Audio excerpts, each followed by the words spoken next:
And like one of the things that I found to be like a big kind of like eye opener for a lot of guys when they go through my work is that they shift out of this mentality of like, oh, I'm just so horny, right? I'm just Right. I just have such a high sex drive, and you start to realize like, no, that's not what it is. Like, you're not horny, you're not craving for sex so much as you are like you've trained your system to treat porn as the medicine, and any negative emotion that comes up, whether it's stress, Correct. insecurity, loneliness, etc., you've trained your brain to say, we treat this with porn. That's our medicine. So eventually it stops giving you the actual underlying emotion, right? You don't even feel stressed about that situation at work or that fight you got into with your spouse. You just feel I need to use porn. Absolutely. Right?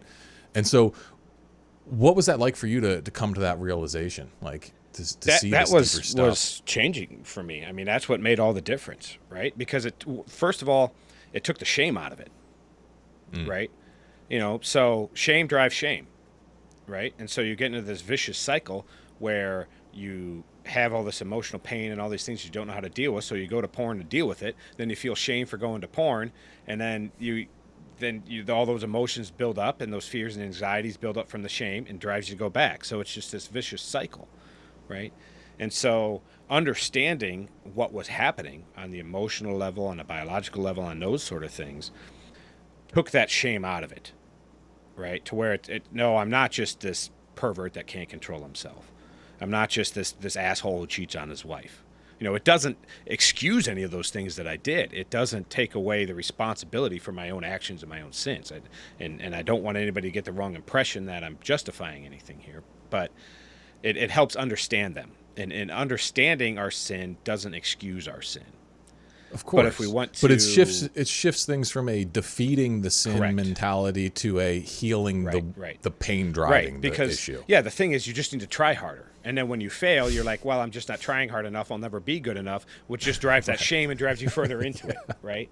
Exactly. So, yeah, I'll see some guys, they'll get too hooked up, even just like on their day counter and stuff like that. Yeah. And then they'll use that like, oh, I lost my day counter. I'm not good enough now. Or, I peeked at a girl for too long, or I scrolled something too, Right. but I'm already not perfect. Now I got to go all the way with it. I just suck. It's like, I think there's I don't know if it's true or not, but there's a story of Martin Luther, when he was going through all the Reformation, and that he confessed all his sin and did all his penance and did all that and felt proud for a moment because he had done all that. He's like, well, I got to go through it again because I felt proud, right? And so guys get this self-defeating mentality, and they focus on the loss so much. And that's one of the major things that I work with on guys. It's like, I don't care what your streak is. I want to know you're making progress, right? I want to know you're moving forward. Relapses are going to happen. Relapses are a part of recovery. They're not a failure of recovery, right? We don't want them, obviously, but it's going to happen, right? And I think anybody who's really dealt with anyone deeply, who's dealt with an addiction, whether it's porn addiction, alcohol, drugs, whatever, knows that relapses happen. Anybody that's coming and saying that if you relapse, you failed completely, doesn't understand addiction and has never dealt with it, right? I only think that the only time a relapse is a failure is if you don't learn something from it, right? Exactly. Like, that's right? where like almost being too positive can be Right. a little counterproductive, because you'll see guys, oh, I failed, I'm just going to get back on the horse. It's Right. like, wait, pump the brakes. Let's see what we can learn from this. Right. What was that missing piece that you weren't aware of? What was that underlying Yeah. pain or desire? And it's that we hard had to to get surface? guys to shift their mindset from that, right? Like you were saying, they're just like, oh, I'm just so horny. And like a guy, I'll work with a guy and he'd be like, hey, I messed up last night. And I was like, all right, well, let's retrace our steps here. What's going on? And he was like, well, I was just in bed and I got horny and I looked at porn and jerked off. Okay, well, let's retrace that a little bit. What had happened throughout the day? What were you doing? Well, it turns out he had a really stressful day at work. So he all these emotions were happening under the surface. He didn't even recognize it. So late at night, he just wants to zone out and just turn his brain off. Yeah. Right. So he's scrolling his phone, looking for whatever. Some Instagram hoe comes up. One thing leads to another, and then you're looking at porn. Well, it wasn't that you just got horny. It's like all those emotional things, all those fears came up from whatever had happened that day at work, and it snowballed until you got to this point. And so it's really hard for guys to get over that mindset of that, right? Of it, that it's just a failure, that you just weren't good enough, weren't strong enough. And it's really hard for the wives and partners to understand that. And I get that, right? Because there's so much hurt attached to it. But that made a huge difference for my wife in our recovery, was her understanding that I wasn't just this horny bastard, right? There was a reason I was going to it. And so, yeah, I don't focus on the streak, right? I focus on making progress. There's an analogy I use all the time. I say, if you drive 100 miles down the road and you blow a tire in your car, right? It sucks. You're pissed off. You're frustrated. You're annoyed. But you fix the tire and keep going, right? You don't have to go back to where you started and start all over again. You already traveled those 100 miles, right? And that's how it is with this. Like, you can go 2 weeks and have a relapse and be like, oh, I'm starting all over again. Well, that's just a defeatist and a shame-filled mindset, right? You can be like, you know what? No, I had 13 days of progress and went back 1 day, right? Well, And I would so, maybe push back a little against that, because like on one hand, that's true 100%, because those days you're living clean, you're practicing living clean, Right. you're reinforcing that lifestyle, which is absolutely progress that does not just disappear. Right. But I would say that there is still a neurological healing, like beyond the deeper inner work, like the breakdown of those addictive chemicals. I think it's delta phos B, the thing that like builds up on that pathway. That part does get reset.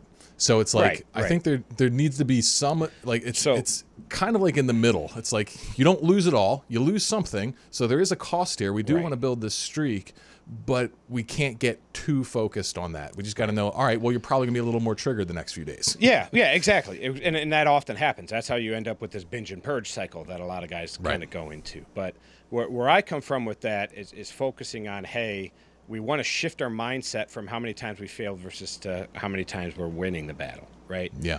So I say, yeah, using that same example, you go 2 weeks, okay, so you had 13 wins and 1 loss, right? I'm a baseball guy. That's a 928 batting average, right? And what I tell guys to focus on, I said, focus on that. Focus on your batting average, not your hitting streak, right? And yes, there is a biological, scientific reset that happens. But what I want them to be like, hey, I made 13 days. I can make however many days the next time, and keep building on that progress, and use that as stepping stones to keep gaining momentum. If you're constantly defeating yourself and you're mentally and physically starting over every time, it's a letdown every time, and then it does lead 100%. you into multiple relapses.